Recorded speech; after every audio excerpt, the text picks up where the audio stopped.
আপনারা জানেন বর্ডারের 5 মাইল এইটা হলো বিজিবি দেখে যে বিজিবি এত কাছে একটা ক্যাম্প আমি দেখতে পাচ্ছি, সুন্দর একটা এখানে বানানো আছে। তাদের সামনে এত বড় একটা ঘটনা ঘটলো এবং একদিনে না কয়েকদিনে এটাকে তো আমরা পেপার পত্রিকায় দেখছি যে লুট হয়েছে। তো আমার মনে হয় আমি আজকে এসে দেখে যেটা মনে হচ্ছে ইটস এ মোর দ্যান লুট, এটা হরি লুট। এই ধরনের সম্পদ এইভাবে দেশের সম্পদ, রাষ্ট্রীয় সম্পদ, জনগণের সম্পদ এইভাবে 2-4 জন অথবা কে বা কারা নিয়ে গেছে, এটা আমরা তদন্ত করে তো নাম পাচ্ছি। সে যেই হোক আমাদের দেশের যত বড় অফিসার হোক এটারও কিন্তু ব্যবস্থা নেওয়া হচ্ছে এবং নেওয়া হবে।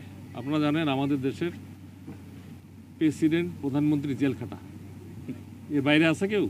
তাহলে এর বাইরে এমন কোনো বড় অফিসার আছে যে আইনের ঊর্ধ্বে?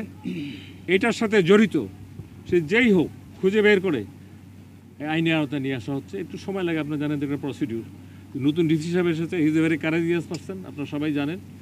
এখানে কমিশনার সাহেব আছেন, এসপি সাহেবও নতুন আসছে, আমার সাথে সেক্রেটারি সাহেব আসছেন, নতুন ইউনো সাহেব দেওয়া হয়েছে। কই একটু সামনে আসো, তুমি তো কাজ করবো মাঠে।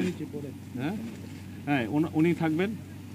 আমরা এখানে একটা প্যাকেজ প্রোগ্রাম ইমিডিয়েট নেব যাতে এইটাকে প্রোটেক্ট করা হয় এবং ট্যুরিজমকে কি বলা হয় প্রমোট করা হয়। খনিজ সম্পদের টোটাল আমাদের যে বিভাগটা দেখে বিএমডি নাম, ওদের মাত্র লোক সংখ্যা হচ্ছে মাত্র 8 জন, 42 জন কিছু না বলতেছি আর কি।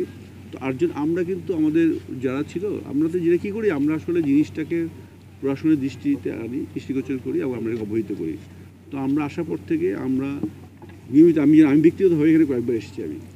আমাদের সমস্ত রিপোর্ট ভিডিও আমরা উপস্থাপন করি আমাদের আমাদের মন্ত্রণালয়ের পক্ষ থেকে আমরা একটা এই সভার আয়োজন করি। সেখানে আমাদের 3 জন উপদেষ্টা মহোদয় ছিলেন, একজন হচ্ছে আমাদের যে উপদেষ্টা যিনি আছেন এবং সেই সাথে পরিবেশ বিষয়ক উপদেষ্টা ছিলেন এবং স্বরাষ্ট্র উপদেষ্টাকে আমরা ডেকে নিয়ে আসি, সাথে 3-4 জন সচিবকে আমরা ডেকে নিয়ে আনি বিষয়টা নিয়ে কাজ করার জন্য। তো ওনারা সিদ্ধান্ত নেন, সিদ্ধান্ত নেওয়ার পরে কিছু সিদ্ধান্ত আমরা জানিয়ে দিই। প্লাস আমরা এখানে তখনই সিদ্ধান্ত হয় আমরা এই এলাকাগুলিকে আমরা সহযোগী পরিদর্শন করব। এবং আমি ব্যক্তিগতভাবে প্রত্যেক জেলা প্রশাসকের রিলেটেড, আসলে এটার মধ্যে 5টা জেলা কিন্তু সম্পর্কযুক্ত। একটা যে বান্দরবন, সুনামগঞ্জ, সিলেট, আর ওদিকে লালমনিরহাট এবং পঞ্চগড়, এই 5টা জেলাতে আমাদের পাথরবাড়ি আছে 51টা। তার মধ্যে আমরা এখানে সিদ্ধান্ত নেওয়া হয়েছিল যে আমরা 17টি পাথরবাড়ি থেকে আমরা কোনো ইজারা দিব না, একদম স্ট্রিক্টে। তার মধ্যে এগুলি সব সিলেটের 7টার মতো অন্তর্ভুক্ত। তো সেই হিসাবে আমরা প্রত্যেক জেলা প্রশাসককে আমি ব্যক্তিগতভাবে আমরা উপানুষ্ঠানিক পত্র দিই এবং সেই সাথে আমরা আমাদের যে জেলা প্রশাসনের সম্মেলন যখন হয়, এই সম্মেলনে কিন্তু আমরা আলোচনা করি এই বিষয়গুলিকে দৃষ্টি দেওয়ার জন্য। আসলে কি, যদি আমরা এককভাবে আসলে কাউকে দায়ী করা যায় না, এই জন্য এটা একটা সমষ্টিক একটা প্রক্রিয়া বা অ্যাপ্রোচ। মনে করেন আমাদের কাছে কি আছে, আমরা এটা অবহিত করতে পারি, বা মাঠ পর্যায়ে যারা আছেন আইন শৃঙ্খলার সাথে তাদেরও অ্যাক্টিভ হতে হবে। এখন যেখানে খেয়াল করেন, এখন কেন কাজটা হচ্ছে, কারণ সবাই এখন অ্যাক্টিভ একসাথে হয়ে আসছে। আর যদি আগে হইতো তাহলে এই জিনিসটা হতো না। আসলে আমাদের কাজটা হলো জিনিসটা অবহিত করা। এবং আমরা ঢাকার থেকেও আমরা কিন্তু অনেক মোবাইল কোর্ট করেছি, এখানে এসে ঢাকার থেকে আসছি আমরা ওয়েট করেছি, কিন্তু আমাদের তো এখানে মনে করেন সারা বছর থেকে সম্ভব না। ঢাকা থেকে এসে করলাম, আবার পরের দিন হয়তো আবার হচ্ছে, এরকম। এমনকি আছে যে আমরা যখন আরেকবার আসছিলাম তো আমাকে ইউনো বলতেছিল সে ব্যক্তির ওই অ্যাসল্টও হয়েছিল, আপনার দূর থেকে পাথর মারতেছিল তার।